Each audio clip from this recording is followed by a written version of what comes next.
ہمارے معزز گرامی احیاء العلوم میں امام غزالی رحمۃ اللہ علیہ نے لکھا ہے کہ بنی اسرائیل میں ایک عابد تھا جو ہر وقت عبادت میں مشغول رہتا تھا۔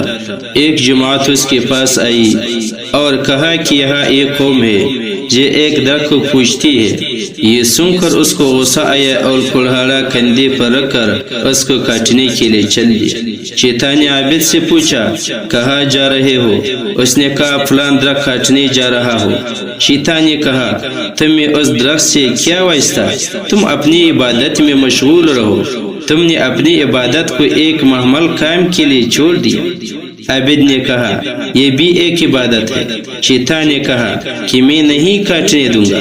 دونوں میں مقابلہ ہوا اور عابد اس کے سینے پر چڑھ گیا۔ شیطان نے اپنے آپ کو عاجز دیکھا، خوشامد کی اور کہا اچھا ایک بات سن لے۔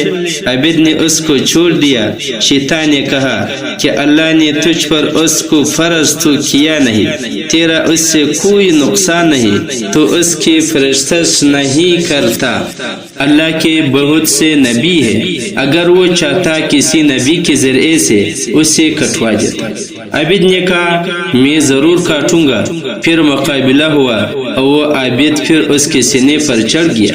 شیطان نے کہا اچھا سن ایک فیصلہ والی بات، تیرے نہ پکی کہو۔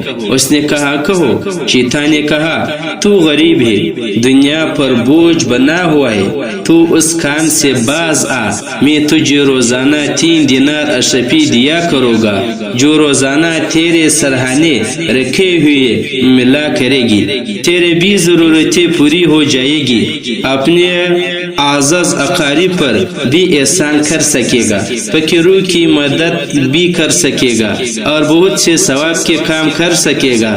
اس میں ایک ہی ثواب ہوگا اور وہ بھی بیکار کی، وہ لوگ پھر دوسرا لگا لیں گے۔ عابد کی سمجھ میں آ گیا، قبول کر لیا۔ 2 دن تو وہ ملے، تیسرے دن نہ ملے۔ عابد کو غصہ آیا اور کلہاڑی لے کر پھر چلا۔ راستے میں وہ بوڑھا ملا، پوچھا کہاں جا رہا ہے؟ عابد نے بتایا کہ اسی درخت کو کاٹنے جا رہا ہو۔ بوڑھے نے کہا کہ تو اس کو نہیں کاٹ سکتا۔ دونوں میں جھگڑا ہوا، وہ بوڑھا غالب آ گیا اور عابد کے سینے پر چڑھ گیا۔ عابد کو بڑا تعجب ہوا، اس سے پوچھا کہ یہ کیا بات ہے کہ تو اس مرتبہ غالب آ گیا؟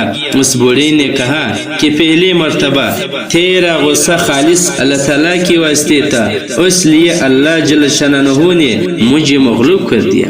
اس مرتبہ اس میں دیناروں کا دخل تھا، اس لیے تو مغلوب ہو گیا، حق تعالیٰ نے تجھے مغلوب کر دیا اور مجھے غالب کر دیا۔